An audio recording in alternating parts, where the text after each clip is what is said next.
राधे राधे दोस्तों, आज की हमारी कहानी है दहेज एक अभिशाप।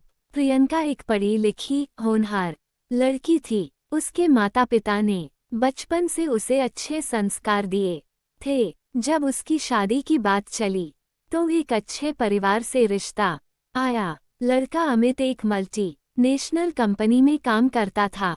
परिवार को ये रिश्ता पसंद आया, लेकिन अमित के माता पिता ने शादी से पहले दहेज में 10 लाख रुपए, एक गाड़ी और सोने के गहने की मांग की। प्रियंका के पिता ने समाज के डर से कर्ज लेकर ये सब पूरा किया, क्योंकि उन्हें लगा कि बेटी की शादी खुशी से हो और बेटी ससुराल में खुश रहे, यही सबसे जरूरी है।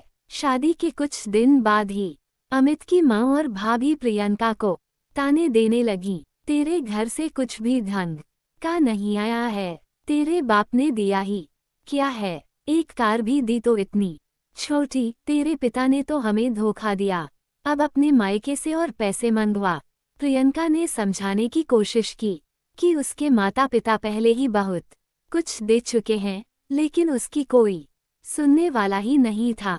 धीरे धीरे अमित भी बदल गया। जो पति शादी से पहले उसे प्यार करता था, अब रोज उसे ताने देने लगा।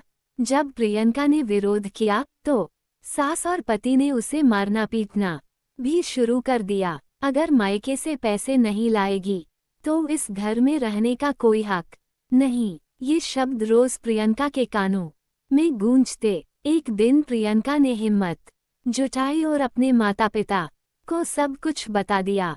माता पिता ने उसे समझाया कि उसे चुप रहने की जरूरत नहीं है।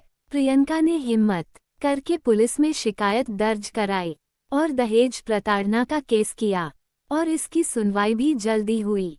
अमित और उसके परिवार वालों को दहेज प्रताड़ना कानून के तहत गिरफ्तार कर लिया गया और प्रियंका ने तलाक लिया और अपनी जिंदगी को नए सिरे से शुरू किया। चुप रहना सहना नहीं होता, आवाज उठाना जरूरी है। प्रियंका की हिम्मत ने न सिर्फ उसे न्याय दिलाया, बल्कि समाज में एक मिसाल भी कायम की कि दहेज प्रथा के खिलाफ लड़ाई लड़नी जरूरी है। प्रियंका को तो उस बंधन से आज़ादी मिल गई, लेकिन अब उसे हमारे समाज के तानों का भी सामना करना था। जब तलाक मिला तो समाज ने उसे ताने देने शुरू कर दिए। अकेली लड़की कैसे रहेगी, अब इससे शादी कौन करेगा, मायके पर बोझ बन गई।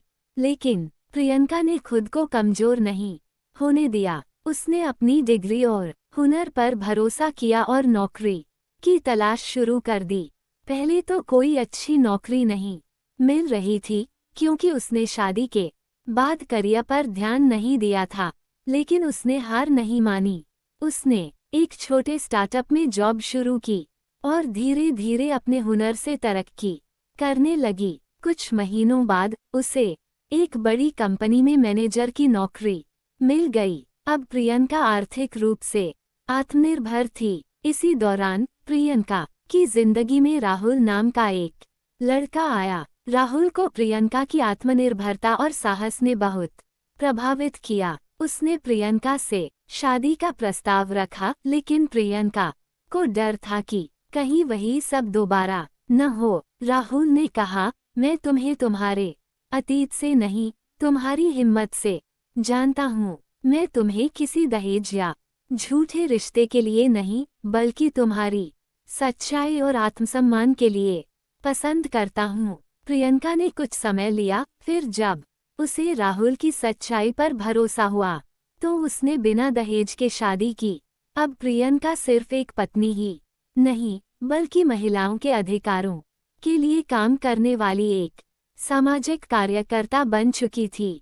वह दहेज प्रताड़ना से पीड़ित महिलाओं की मदद करने लगी और कई महिलाओं को कानूनी और आर्थिक सहायता दिलाने में अहम भूमिका निभाई। बेटियां बोझ नहीं, शक्ति हैं। अगर वे अपने हक के लिए लड़ें तो समाज में बदलाव लाया जा सकता है। प्रियंका की कहानी ने न सिर्फ उसे नई जिंदगी दी, बल्कि कई दूसरी महिलाओं को भी प्रेरित किया कि वे अपने आत्मसम्मान और अधिकारों के लिए लड़ें।